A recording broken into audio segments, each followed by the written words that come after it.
La première dame de Côte d'Ivoire, Madame Dominique Ouattara, présidente de la Fondation Children of Africa, a reçu hier au palais présidentiel 3000 enfants. Tous ont reçu des présents en prélude à la fête de Noël. 5 jours après l'inauguration du 3e pont d'Abidjan, le pont Henri-Konan Bédié, ce dimanche, il s'ouvre à la circulation et gratuitement jusqu'au 2 janvier, un cadeau du président de la République, Alassane Ouattara. Plus de 5 millions de Tunisiens élisent pour la première fois et librement leur président ce dimanche 21 décembre. 2 finalistes s'opposent pour ce second tour. Il s'agit du président sortant Moussef Marzouki, 69 ans, et de l'ancien premier ministre Béji Caïd Essebsi, 88 ans. Besoin en infrastructure en Côte d'Ivoire, comment trouver le financement? C'est le thème du magazine de ce dimanche. Pour en parler, nous allons recevoir M. Copouin Marcel. Il est spécialiste de l'aide au développement. M. Copouin, merci d'avoir accepté notre invitation et à tout à l'heure pour l'entretien. Merci. C'est bientôt la fête de Noël où les enfants reçoivent de nombreux cadeaux. La première dame de Côte d'Ivoire, Mme Dominique Ouattara, présidente de l'ONG Children of Africa, a reçu hier au palais présidentiel 3000 enfants. Tous ont reçu des présents de sa part, nous dit Viviane Haïbert. Le traditionnel arbre de Noël de la Fondation Children of Africa au palais présidentiel. Comme chaque année, avec son décor de Noël, ses marionnettes, ses odeurs de chocolat, de gâteaux et diverses sucreries, ses prestations d'artistes que les enfants ont rarement l'occasion de voir de près, Safarel, Claire Bailly, Serge Beno pour l'édition de cette année, et comme lors des précédentes fois, des milliers d'enfants invités par la Fondation Children of Africa et sa présidente, la première dame Dominique Ouattara, heureuse de passer cet après-midi avec ses petits invités. Au nom de tous ses petits camarades de ce samedi après-midi, la petite Kassoum Feissatou, venue de la région du Sud Comoé, a dit merci, maman Dominique Ouattara. Maman Dominique, ce samedi 20 décembre 2014 restera aggravé à jamais dans nos esprits. Maman Dominique, merci. Que le Tout-Puissant vous protège et vous bénisse, ainsi que Papa Alassane Ouattara. Joyeux Noël à tous. Ce sont 3000 enfants qui ont été invités pour cet arbre de Noël, mais pour tous ceux qui n'ont pas eu cette chance, des arbres de Noël éclatés vont être organisés, a promis la première dame Dominique Ouattara. C'est un grand moment de retrouvailles où les enfants de tous horizons, de toutes les classes sociales et de toutes les conditions se retrouvent pour vivre ensemble la magie de Noël. Vous êtes 3000 enfants au total aujourd'hui, mes enfants, à avoir eu la chance d'être ici, à profiter de toutes les merveilleuses activités que nous vous avons préparées. Pour mes chers tout-petits qui n'ont pas pu être présents parmi nous et pour tous ceux de l'intérieur du pays, nous avons préparé comme chaque année des arbres de Noël éclatés. Cette année, 10 000 enfants de toutes les régions de Côte d'Ivoire pourront en bénéficier. Permettre aux enfants bâtisseurs de la Côte d'Ivoire de demain de se familiariser avec les institutions qui dirigent notre pays, a dit la première dame. À cet effet, comme lors de toutes les précédentes éditions, le président de la République était aussi de la fête, à la grande joie des enfants et de leurs parents. Le Père Noël, héros de ce jour, s'est annoncé dans le ciel du palais, arrivé à bord d'un hélicoptère. Et comme chaque fois, ce fut la même magie qui s'est opérée. Les enfants toujours impressionnés de voir Papa Noël. La distribution des cadeaux pouvait commencer, tout d'abord par une remise symbolique de cadeaux à des enfants par la première dame et le président de la République, suivie par une distribution générale des cadeaux. Chaque enfant a eu la joie de recevoir un cadeau. C'est par un cocktail offert aux enfants et à leurs parents par le couple présidentiel que la fête a pris fin. Après Korogo et San Pedro, Air Côte d'Ivoire a effectué son vol inaugural vendredi en direction de Bouaké. Cette compagnie aérienne veut contribuer au développement économique de la Côte d'Ivoire et de fort belle manière. Lassina Bakayoko, Sylvie Touré. Atterrissage réussi pour la compagnie nationale Air Côte d'Ivoire à Bouaké. 40 minutes, c'est le temps qu'il a suffi à l'avion de type bombardier pour allier la capitale de la paix à l'occasion de ce vol inaugural. Une joie que les passagers, mais aussi les autorités régionales n'ont pu cacher. C'est une satisfaction totale. On est vraiment heureux que l'avion touche à nouveau le tarmac de Bouaké. Aujourd'hui, en tant que président de région, je suis infiniment heureux que ce vol reprenne. Pour une municipalité qui a fait de la relance industrielle son cheval de bataille, en vue de la renaissance de sa cité, l'arrivée de ce beau cadeau volant en cette veille de Noël n'est que du pain béni. Air Côte d'Ivoire offre à notre cité un outil de développement d'une valeur internationale. La balle est dans notre camp pour entretenir. En multipliant les opportunités, devons permettre la pérennisation des vols. L'aboutissement d'une initiative supportée par le gouvernement et portée à bout de bras par la direction de la compagnie. Elle envisage de faire de Air Côte d'Ivoire un outil de développement, de drainage d'opérateurs économiques et touristiques dans le Béquet et dans les villes desservies. Le développement de la Côte d'Ivoire se fera à travers le réseau intérieur. C'est là que la population ivoirienne va vous juger. Notre vœu chez Air Côte d'Ivoire le plus cher, c'est de créer des lignes qui nous lient et que tout le monde ait la possibilité de retrouver les proches en moins d'une heure à l'intérieur de la Côte d'Ivoire. De 3 vols hebdomadaires aujourd'hui, Air Côte d'Ivoire passera à 5 vols par semaine à partir d'avril 2015. À compter du 1er janvier 2015, un nouveau système comptable sera en vigueur dans l'espace UEMOA. Il s'agit de la version révisée du système comptable ouest-africain Cisco. On en parle avec Taouré Mamadou et Jean-Jacques Kwame Allah. Après 16 ans d'application, le référentiel comptable commun des pays de l'espace UEMOA, dénommé Système comptable ouest-africain SISCOA, a été révisé. Cette réforme vise à corriger les insuffisances de l'ancien SISCOA en vigueur depuis 1998, mais aussi pour faire face aux mutations économiques que connaissent les pays membres de l'UEMOA. Nos économies sont en train de changer, sont dans la dynamique de changement.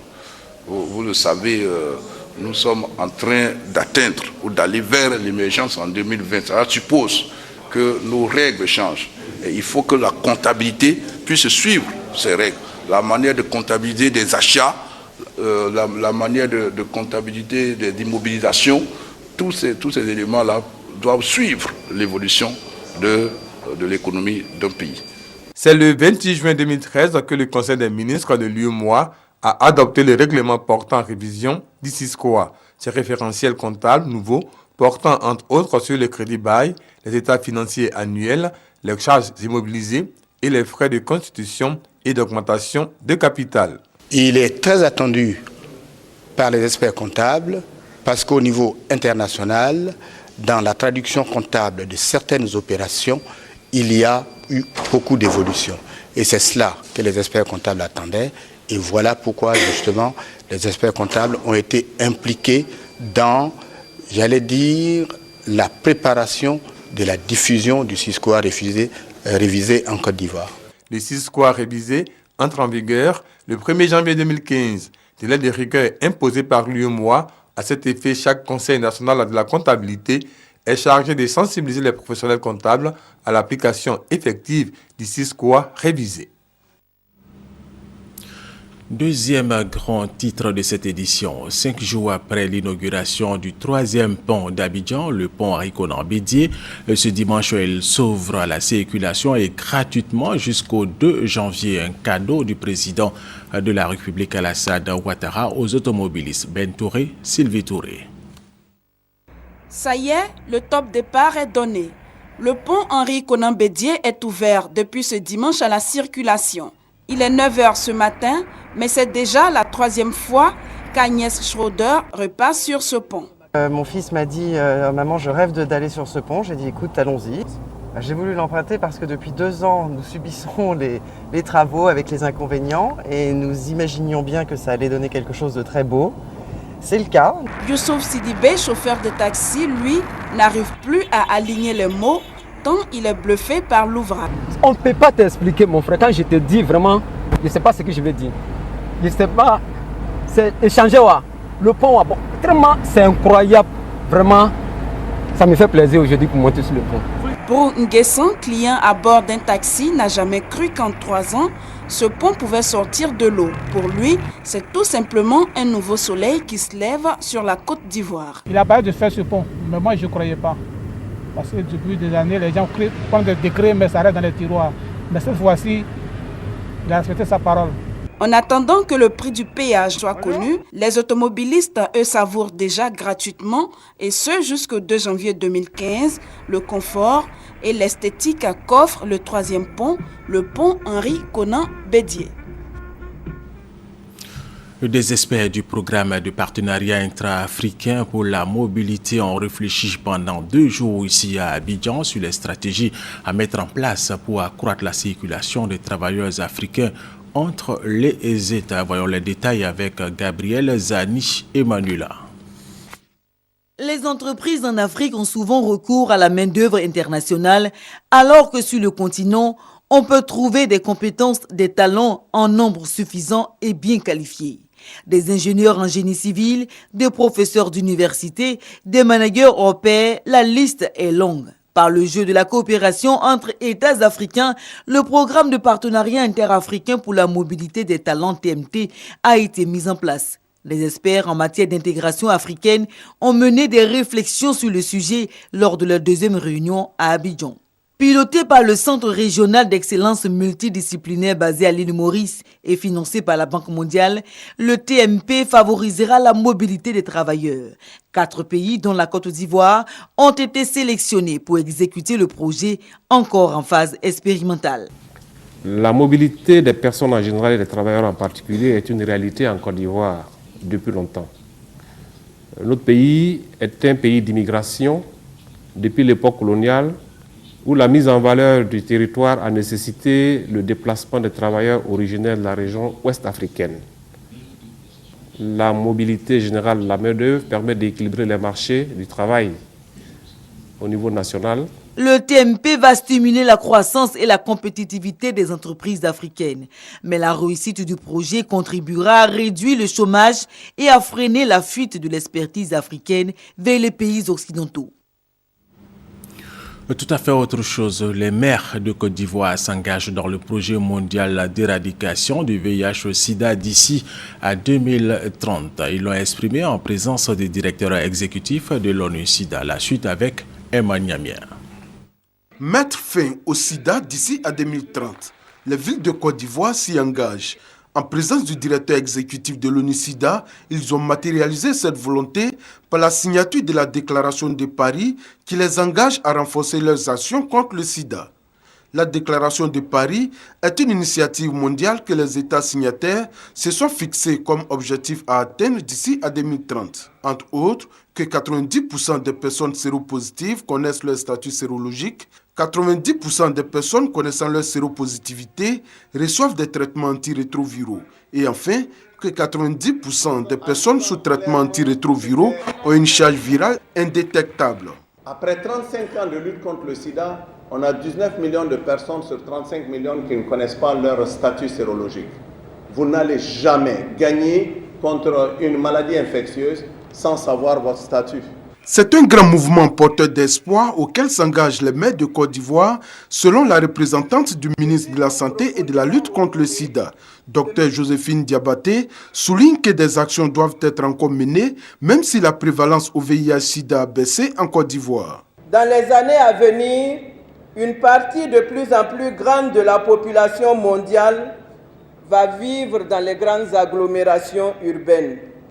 Dans de telles conditions sociales, les maladies se propagent plus rapidement, en particulier les infections sexuellement transmises, le VIH et le sida. À cette cérémonie, les communes de Makori, Saint-Fra et Port-Boué, des communes qui mènent déjà de nombreuses actions en faveur de la lutte contre le sida, ont partagé leurs expériences avec les autres municipalités.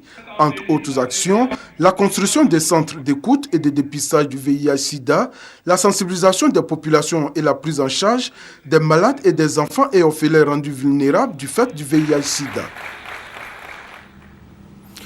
La plateforme nationale d'action pour l'agriculture familiale vient d'élaborer et d'éditer un document. Il va contribuer à la promotion de l'agriculture familiale capable, selon l'ONU, d'assurer la sécurité alimentaire dans le monde. Guy-Roger Nguessan, Adama Kodé. Selon l'ONU, l'agriculture familiale est un moyen de lutte contre l'insécurité alimentaire dans le monde. En Côte d'Ivoire, les exploitations familiales agricoles fournissent 80% de la nourriture consommée. Importante mais peu valorisée, l'agriculture familiale est au centre des préoccupations de l'ONU, qui lui a consacré l'année 2014. Une décision soutenue par la plateforme nationale pour l'agriculture familiale en Côte d'Ivoire, PANAFSI, qui apporte sa contribution par l'élaboration et l'édition d'un document de promotion. Défis, propositions et engagements des organisations de producteurs et de la société civile pour la promotion de l'agriculture familiale en Côte d'Ivoire. L'intitulé du livre est tout un début d'analyse. Ce document, il est prioritairement destiné aux autorités de ce pays en charge des questions agricoles. Je veux préciser que lorsque nous parlons des questions agricoles, c'est les questions agricoles vues sous l'angle des productions végétales, animales et même des ressources halieutiques. Ce document est le fruit d'une consultation nationale de tous les acteurs impliqués dans l'agriculture familiale, avec l'appui du ministère de tutelle. On continue d'appuyer, d'engager l'agriculture familiale comme le modèle de développement de l'agriculture en Côte d'Ivoire. Donc à ce niveau, tant du côté des cultures pérennes, vous l'avez vu, toutes ces réformes qui sont là, le conseil coton en acade, conseil café cacao, c'est pour tout mettre en œuvre pour que le plus petit producteur puisse bénéficier des fruits de son travail. Après la publication de ce document, la PANAFSI veut juger le niveau de détermination de l'État ivoirien relativement à l'engagement de Maputo qui demande aux États d'accorder 10% de leur budget à l'agriculture. Dans le cadre de ses activités pour la promotion et la protection du genre, l'association CEFIS, spécialisée dans l'entrepreneuriat et le leadership féminin, a organisé une conférence. Elle a réuni les femmes leaders et les étudiantes de la Chambre de commerce autour du thème « Les femmes, le travail, le pouvoir ». Félix Amani, Aboussanogo. Promouvoir l'entrepreneuriat féminin. S'investir surtout à aider les jeunes femmes à être productives dans différents domaines d'activité. Ce sont les objectifs que l'association CEFIS Make Change s'est fixé. Objectif qu'elle a partagé avec les étudiantes de la Chambre de commerce de Côte d'Ivoire. C'est l'occasion aujourd'hui pour toutes les jeunes filles d'être encore motivées, de devenir encore plus ambitieuses et de participer au processus de développement de la Côte d'Ivoire et surtout de l'Afrique. Aujourd'hui, nous sommes présentes avec des femmes leaders. Nous appelons comme ça nos femmes successful, des panélistes qui retracent comme ça leur parcours, les étapes qu'elles ont gravies aujourd'hui pour être des femmes influentes, des femmes leaders. Les étudiantes galvanisées par ce panel se sont appropriées ces fondamentaux. La femme doit vraiment se mettre au travail, pouvoir subvenir vraiment à ses besoins, aider aussi son mari. Il faut dire qu'aujourd'hui, la femme ne doit pas se limiter seulement qu'à son rôle de foyer. Elle doit avoir une détermination, elle doit être autonome, elle doit avoir une certaine autorité pour que dans son foyer, d'abord, son mari puisse avoir le respect pour elle. Et aussi, dans la vie active, elle doit être une femme leader. Une conférence qui a permis aux femmes leaders présentes de s'exprimer sur leur parcours et les défis qu'elles ont eu à relever pour réussir leur vie professionnelle et familiale. La première édition du colloque international des rois et des chefs traditionnels de Côte d'Ivoire s'ouvrira ici à Abidjan du 3 au 4 avril 2015 avec la thématique « Rôle de la chefferie traditionnelle dans une Côte d'Ivoire de paix, de sécurité et de développement à l'horizon 2020 ». Plus de détails avec Roger Appé et Hamza Diaby. Un colloque international des rois et chefs traditionnels pour la consolidation de la paix en Côte d'Ivoire. C'est prévu pour les 3 et 4 avril de l'année prochaine. Mais d'ici là, le comité d'organisation met tout en œuvre pour intéresser les éventuels partenaires. Il vient de jeter les bases de ce rendez-vous. La toute première fois, nous avons pris un partenariat avec une dame, des gens. Et curieusement, à cette année même, le président nous offre un statut. Nous, notre rôle, c'est la paix et la sécurité. Parce que nous sommes les gardiens du temple. Parce que nous apprenons tout ce qui est dans le village. Et si aujourd'hui nous donnons ça tout au travail avec le pouvoir en place, c'est que toutes les informations vont arriver à bon port. Le rôle de la chefferie traditionnelle dans une Côte d'Ivoire de paix, de sécurité et de développement durable à l'horizon 2020. Voilà le thème de cette première édition du colloque international des rois et chefs traditionnels. Un moment de fête auquel l'UNESCO a décidé de s'associer. Le mandat des Nations Unies en Côte d'Ivoire, c'est d'aider les autorités à la reconstruction du pays et notamment à la cohésion sociale et à l'édification d'une paix durable en Côte d'Ivoire. Donc pour nous, les rois et les chefs qui vont se mobiliser pour contribuer à cela, les Nations Unies ne peuvent que soutenir cette action. C'est l'ONG ACA qui organise ce colloque. Elle a pour mission de prévenir les conflits et le colloque international des rois et chefs traditionnels est une initiative qui pourrait fortement contribuer à la stabilité. Les populations des 10 villages du peuple Winéch de San Pedro et des campements associés ont enfin le chef de canton. Son installation s'est faite dans le village Kounouko Victory. Et ce nouveau chef de canton Winé était un colonel de gendarmerie à la retraite, nous dit Thérèse Tapeyoboué. André Djeli Djirika est le nouveau chef de canton de la communauté Winé de San Pedro. Son installation officielle s'est déroulée à Kounouko Victory, village touristique à 28 km de San Pedro et à 8 km du célèbre village de Monogaga. Il a été intronisé selon les rites des ancêtres par le doyen de la communauté Winé, Pierre Cla. Le nouveau chef du canton des Winé a exprimé sa joie de reprendre la succession de ses ancêtres. Il a dit placer sa chefferie sous le signe de l'Union pour le développement de tout le canton Winé. André Djeli, le nouveau chef du canton de Winé, est père de 6 enfants. Il fut instituteur, MDL, commandant des légions de Bouaké et de Korogo, ensuite magistrat militaire, puis colonel en 81. Il devient ensuite commandant supérieur en second de la gendarmerie, ambassadeur au Gabon, avant son départ à la retraite en 93.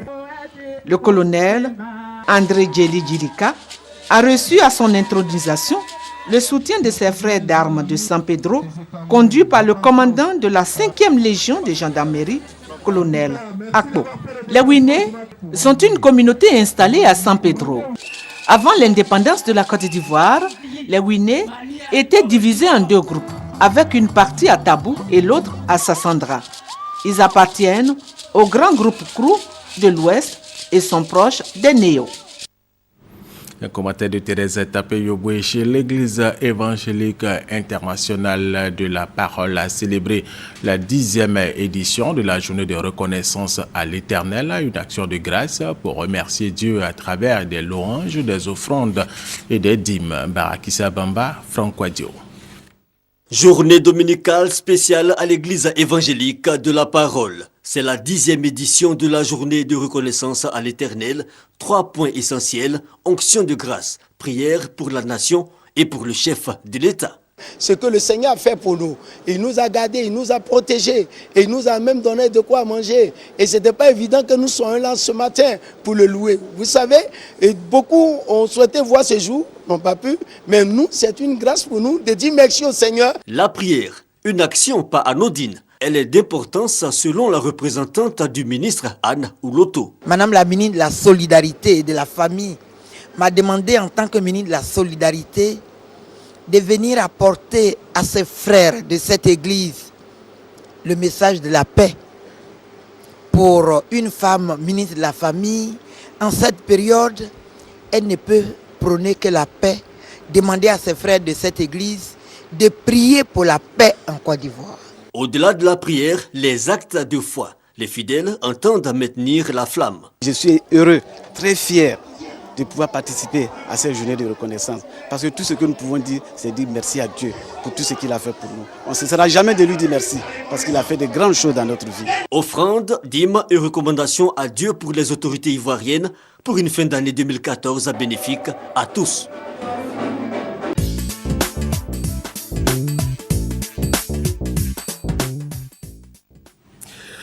La crise qu'a connue la Côte d'Ivoire a donné place à un besoin en infrastructures socio-économiques en matière de routes, d'écoles, d'hôpitaux, par exemple. Comment trouver le financement pour faire face à ce grand besoin? Comment entretenir et sauvegarder l'existence? Nous allons suivre ensemble ce reportage. Après plus d'une décennie de crises répétées, caractérisée par une forte dégradation et un déficit en infrastructures de base, les besoins des populations se sont énormément accrus, notamment dans les secteurs de la voirie urbaine, de l'eau potable, de l'assainissement urbain, de l'éclairage public, de la santé et de l'éducation. Depuis 2012, grâce au gouvernement et à ses partenaires, la Côte d'Ivoire est à nouveau en chantier, principalement dans le district d'Abidjan. Au titre des chantiers, on peut citer le pont de Jacquesville, l'autoroute Abidjan-Grand-Bassam, le pont de la Maraoué, le barrage de Soubré. Quant aux réalisations, on remarque le prolongement de l'autoroute du Nord jusqu'à Yamsokro, l'échangeur de la Riviera 2, surtout le 3e pont d'Abidjan inauguré récemment. Pour l'entretien et la sauvegarde de ces infrastructures, il faudrait que les moyens financiers suivent. C'est d'ailleurs pour cette raison que l'État a mis sur pied certaines structures, parmi lesquelles le Fonds d'entretien routier, le FER, pour l'entretien de la voirie, avec le péage sur l'autoroute du Nord et le pont Henri-Konan Béthié. À cet effet, 275 milliards de francs CFA par an sont nécessaires pour que le réseau routier ivoirien soit maintenu. Cependant, une préoccupation demeure, comment et où trouver ce financement? Et c'est un reportage de Sita Soro et Delphine Gla. Besoin en infrastructure en Côte d'Ivoire. Comment trouver le financement? C'est le thème du magazine de ce dimanche. Pour en parler, nous recevons Marcel Copoin, spécialiste de l'aide au développement. Monsieur Copoin, merci d'avoir accepté notre invitation. Alors, comment jugez-vous le niveau des infrastructures de la Côte d'Ivoire? Ok, merci M. Assa. Disons dans un premier temps que les différents gouvernements ont fait des efforts importants en matière d'infrastructure. Nous avons des résultats assez palpables. Dans le secteur des transports, la Côte d'Ivoire, avec plus de 85 000 km de réseau routier, a eu le meilleur réseau de la région. Nous avons également, en matière d'électricité, un parc embarqué de plus de 1500 MW et cela constitue des résultats concrets au profit des populations. Dans un deuxième temps, nous dirons que malgré ces succès, il y a des défis vraiment importants en matière d'infrastructure. Nous savons que pour l'entretien de notre réseau routier, les besoins sont estimés à plus de 1,5% de notre PIB, là où aujourd'hui, annuellement, moins de 20 milliards est consacré à l'entretien de nos infrastructures. En matière d'énergie également, malgré les bons résultats en matière de taux d'accès de la population à l'électricité qui est plus de 75%, il demeure encore beaucoup de localités qui n'ont pas accès à l'électricité. Donc les défis sont vraiment importants, ce qui fait de ce bilan un bilan relativement mitigé. Très bien, Monsieur Copoin, vous avez parlé tout à l'heure du réseau routier. La Côte d'Ivoire vient de s'offrir un 3e pont et cela va contribuer au développement de la Côte d'Ivoire. Oui, ce pont est un bel ouvrage, vraiment dans tous ses aspects. Il a permis également d'avoir un impact positif sur l'emploi, plus de 200 personnes en emploi permanent, plus de 1000 personnes en emploi temporaire pendant toute la durée de construction. C'est un ouvrage qui va permettre de décongestionner vraiment le trafic sur Abidjan et ça a vraiment un effet positif. Alors, quelle appréciation faites-vous? Est-ce que vous avez déjà visité ce pont? Oui, tout à fait. Avant l'inauguration ou Oui, avant l'inauguration. Et je sais qu'aujourd'hui, c'est le jour où il y a la possibilité de pouvoir circuler. Je pense que dès cet après-midi, je me ferai le plaisir d'aller. Jusqu'au 2 janvier, c'est gratuitement et c'est offert par le président de la République. Alors, comment est-ce que vous appréciez ce pont? Oui, donc ce pont est vraiment un très bel ouvrage, vraiment dans tous ses aspects. Il était vraiment attendu, ce pont, et il va permettre vraiment de décongestionner le trafic sur le district. Très bien, vous le dites, ce pont va décongestionner le trafic au niveau du district d'Abidjan. Alors, est-ce que c'est suffisant, je veux dire, après ce troisième pont, le pont de Gaulle, le pont Félix Houphouët-Boigny, le pont Aïkonan-Bédié, est-ce qu'il faudra d'autres ponts, n'est-ce pas, pour pouvoir permettre aux populations abidjanaises de circuler tranquillement au niveau du district? Oui, comme je le disais tantôt, nous ne devons pas nous arrêter à nos succès. Le pont, il était très attendu, mais aujourd'hui, le troisième pont ne va pas permettre de résoudre l'ensemble des problèmes de transport à Abidjan, et d'autres projets sont attendus. D'autres projets sont attendus. Il faudrait peut-être combien de ponts, par exemple, ce que je veux dire. Okay. Au niveau du district d'Abidjan, on a le pont, on a Bédié, le troisième pont, le pont de Gaulle, le pont Félix Houphouët-Boigny. Alors on a Yopougon pour joindre Treichville, Yopougon Plateau par exemple. Abidjan, c'est une ville où il y a la lagune ébriée. Écoutez, monsieur Assa, c'est une question qui est un peu une colle. Combien de ponts il faut pour pouvoir décongestionner totalement? Je sais que des études antérieures menées au temps du président Félix Houphouët-Boigny avaient conduit à au moins 5 ponts pour pouvoir décongestionner totalement le trafic à Abidjan. Je ne sais pas si ces études ont été mises à jour, mais il faudra, dans tous les cas, après ces 3 ponts, je sais qu'il y a un projet d'un 4e pont qui est en étude du côté de Yopougon-Lokodjoro, mais il faudra, à la suite de la mise à jour de ces études, savoir concrètement combien de ponts il faudrait à la ville d'Abidjan. Très bien. Après ce pont, c'est tellement un 4e et un 5e pour permettre aux Abidjanais de circuler tranquillement. Alors, vous êtes spécialiste de l'aide au développement. Comment trouver le financement pour financer toutes ces infrastructures? Le problème du financement constitue en tout cas le nœud gordien de la problématique des infrastructures.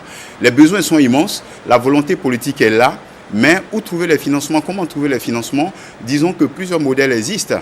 Il y a des financements exclusivement privés, il y a des modèles traditionnels d'un financement exclusivement public, et puis au cours de ces dernières années, il y a un financement mixte qui implique à la fois le secteur public et le secteur privé sous différentes formes, en impliquant soit l'État et le secteur privé qui constitue un projet commun, financé en partie par les deux, ou bien dans le cadre d'un partenariat public-privé où le privé finance en totalité l'ouvrage. Et les ressources, il va falloir les trouver sur le marché ou auprès de l'opérateur privé qui sera sollicité pour le financement. Comment trouver ce financement? Oui, donc il y a plusieurs instruments qui sont mis en place à travers les fameux PPP. Ces instruments impliquent le secteur privé pour préfinancer ou pour pouvoir gérer un projet à travers des contrats de type BOT, des contrats de type BOO. Le BOT, c'est un schéma dans lequel l'État fait appel à un opérateur qui préfinance une infrastructure, qui l'exploite et qui se rémunère. Avec une variante où, après l'exploitation du pont, après l'exploitation de l'ouvrage, de l'infrastructure, cela est transféré à l'autorité publique. Où on a des schémas beaucoup plus proches de la privatisation, où l'opérateur y construit, il exploite et il assume la propriété de l'ouvrage sans transfert à l'autorité publique. Il y a également, et cela est encore beaucoup plus récent, la possibilité d'avoir recours au marché. Nous avons vu récemment l'État de Côte d'Ivoire qui est allé donc sur le marché des capitaux pour pouvoir lever des fonds. Il y a également les schémas plus traditionnels de prêts concessionnels qu'une agence au développement peut faire à un État pour pouvoir financer ces infrastructures. Donc les fonds sont disponibles, il est important de mettre juste en place des projets appropriés, de structurer ces projets-là et capter le financement. Monsieur Kokoin, vous avez parlé tout à l'heure de projets. Ces projets doivent être des projets fiables pour bénéficier des financements. Il faudrait que ces projets soient fiables. Tout à fait. Comment établir des projets fiables? Tout à fait. Vous savez, lorsqu'on fait appel au secteur privé, ce n'est pas de la philanthropie. Il faudrait que ce soit des projets économiquement viables. Ces projets-là doivent être montés avec tout le sérieux. L'analyse des risques, c'est-à-dire mettre en évidence toutes les problématiques qui peuvent compromettre la suivi du projet. Tout cela doit être mis en évidence et la faisabilité technique, le partenaire technique avec lequel le projet doit être mis en œuvre doit être sélectionné avec soin. Toute la procédure d'appel d'offres pour le choix des différents prestataires doit être faite avec sérieux et tout cela montrant et démontrant que le projet est de qualité, qu'il est viable et alors cela constitue un attrait pour l'investisseur. Très bien, M. Kopo, on a parlé d'infrastructures de façon générale, mais surtout d'infrastructures routières au niveau de l'éducation. Vous savez, la Côte d'Ivoire veut être émergente à l'horizon 2020. Pour y arriver, il faut des Ivoiriens de qualité, des Ivoiriens bien éduqués. Au niveau de l'éducation, par exemple, que faire, comment faire pour que la Côte d'Ivoire puisse avoir des écoles, des lycées de qualité, pour avoir des élèves, des étudiants de qualité? Vous le dites si bien, M. Assa, l'éducation, en effet, est un facteur important pour le développement durable d'un pays. Et il est important de pouvoir là également mettre en place des infrastructures appropriées. Pour moi, la problématique de l'éducation doit être traitée de façon intégrale, c'est-à-dire mettre en place des infrastructures qui vont couvrir l'ensemble de la chaîne de valeur de l'éducation, c'est-à-dire aussi bien depuis la sélection des élèves jusqu'à la sortie, jusqu'à l'exécution en tout cas des différents programmes. Alors cela va passer par la mise en place des infrastructures dures, mais également par la mise en place d'infrastructures que nous jugeons soft, c'est-à-dire l'ensemble de la réglementation, l'ensemble des mesures que je dirais de qualité. Donc revoir les programmes, rendre les programmes beaucoup plus internationaux, par exemple. Ce que je dirais également par rapport à la moralisation du monde de l'éducation, vous serez ahuri lorsque vous discutez avec les ONG, par exemple, de voir le niveau d'abus sexuel dans le milieu de l'éducation, donc dans le milieu de nos jeunes concitoyens. Et donc là, il faudrait mettre en place non seulement des infrastructures dures, donc construire les écoles, construire les universités. Nous savons que le gouvernement est déjà à pied d'œuvre sur ce sujet, mais également mettre en place des infrastructures soft, c'est-à-dire un cadre réglementaire approprié pour que les conditions d'études soient effectives. Monsieur Kopo, le partenariat public-privé au niveau de l'éducation, comment est-ce qu'il peut fonctionner? Comment amener des privés à investir au niveau de l'éducation, même si ça existe déjà quelque part? Voilà. Disons que, comme le dites si bien, déjà depuis les années 90, déjà le gouvernement a fait appel au secteur privé pour l'enseignement technique, l'enseignement professionnel, par exemple. Et donc des écoles privées ont été mises en place dans ce cadre. On peut envisager des cadres beaucoup plus élargis où et le privé et le public mettent en place des projets communs, des projets qui vont donc conduire à la mise en place d'infrastructures, mais également qui vont faciliter l'accès des étudiants, par exemple, au financement. L'un des problèmes que nous avons également... Oui, avec les formations, mais surtout l'accès, par exemple, aux équipements, avoir un ordinateur, permettre à un étudiant d'avoir un ordinateur, permettre à l'étudiant d'avoir accès à Internet. Pourquoi, à l'instar de ce qui se fait, par exemple, au niveau des PME, vous savez, il y a un grand projet d'incitation ou de facilitation de l'accès des PME au financement. Pourquoi ne pas mettre quelque chose de similaire au profit des étudiants, par exemple? On a parlé d'éducation, M. Kopo, si vous voulez bien. Est-ce qu'on peut parler de santé, la construction de centres de santé avec le partenariat public-privé? Comment faire? Comment inviter le secteur privé à investir dans ce domaine? Et l'ensemble des instruments évoqués en début d'émission, donc les BOT, BOO et BOOT, sont des instruments qui peuvent être mis en place aisément pour toutes sortes d'infrastructures. Et donc la construction d'hôpitaux, la construction de centres de santé peut tout à fait susciter donc l'adhésion et du secteur privé et de l'État et des agences de développement, ONG et autres, dans le cadre en tout cas d'une action concertée qui va permettre de faciliter l'accès des populations aux premiers soins et aux infrastructures de santé. Alors, éducation, santé, au niveau des banques, comment avoir le financement? Ok, je le disais tantôt, le problème du financement, il n'est pas, c'est le principal des problèmes, mais il y a des solutions existent. Bien entendu, si vous avez recours aux banques classiques, donc dites banques commerciales, elles ne sont pas adaptées pour ce type de financement, puisqu'il faut des capitaux longs, des capitaux de 20 ans, 15 années, le temps de mettre en place des projets PPP par exemple. Mais ces financements existent. Si vous approchez des agences de l'aide au développement, des fonds d'investissement, des fonds souverains, des fonds de coopération des pays riches, il est tout à fait possible de capter en tout cas des capitaux pour pouvoir mettre en place des infrastructures. Vous pouvez donner quelques pistes quand même. Oui, vous savez que déjà dans les pays comme la Côte d'Ivoire, la plupart des grandes agences de l'aide au développement existent. Vous avez l'AFD, vous avez la Banque mondiale qui a une histoire de coopération avec la Côte d'Ivoire depuis des années. Et la plupart ou beaucoup de projets, je ne les citerai pas, en tout cas mis en place, très souvent, c'est des projets-là qui comportent une partie d'intervention de ces structures financières. Vous êtes spécialiste en conseil au développement. Quel conseil pour une meilleure décentralisation? Je veux parler des conseils régionaux et des mairies.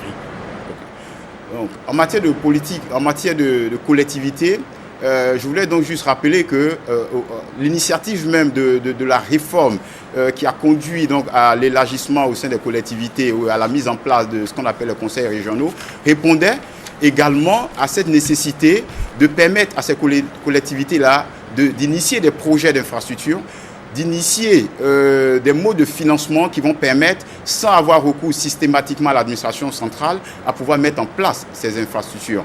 Et donc, pour nous, c'est une initiative qui est heureuse, la nécessité que les collectivités s'impliquent, comme cela se fait dans beaucoup de pays développés, pour pouvoir mettre en place des infrastructures, que ce soit sur le plan du transport, de l'éducation, de la santé, qu'on n'ait pas systématiquement recours à l'administration centrale pour pouvoir mettre en place les infrastructures. Alors, M. Copin, quand ce financement est obtenu, soit au niveau de l'éducation, de la santé et autres, il y a le problème de gouvernance. Quel est votre avis au niveau de la Côte d'Ivoire, la bonne gouvernance? Cela n'est pas un secret. Nous savons que le gouvernement fait beaucoup d'efforts en matière de gouvernance. Il subsiste toutefois le fait que la gouvernance est un axe d'amélioration. Il y a encore beaucoup à faire. L'indice Doing Business qui caractérise en tout cas la facilité que les acteurs économiques ont à faire des affaires en Côte d'Ivoire vient de sortir et nous savons que la Côte d'Ivoire a gagné, bien qu'elle ait gagné 11 places, se figure toujours à la 147e position et cela est un indice en tout cas du fait que les problèmes de gouvernance doivent être améliorés. Il faut dire que l'amélioration de la gouvernance conduit à un cercle vertueux dans la mesure où quand vous êtes un bon élève de la gouvernance, vous avez la capacité de lever des fonds pour pouvoir donc financer vos infrastructures et lever beaucoup plus de fonds. Et donc, en cela, il est un objectif pour nos gouvernants de pouvoir travailler sur les problématiques de gouvernance pour pouvoir accroître leur capacité de lever des fonds et sur le marché et auprès des partenaires au développement. Nous recevions pour le magazine de ce dimanche Marcel Copin, spécialiste de l'aide au développement. Nous avons parlé avec lui de comment trouver le financement pour faire face aux besoins en infrastructures socio-économiques de la Côte d'Ivoire. Et c'est la fin de cette édition. Merci de nous avoir suivis. Restez avec nous sur RTI 1.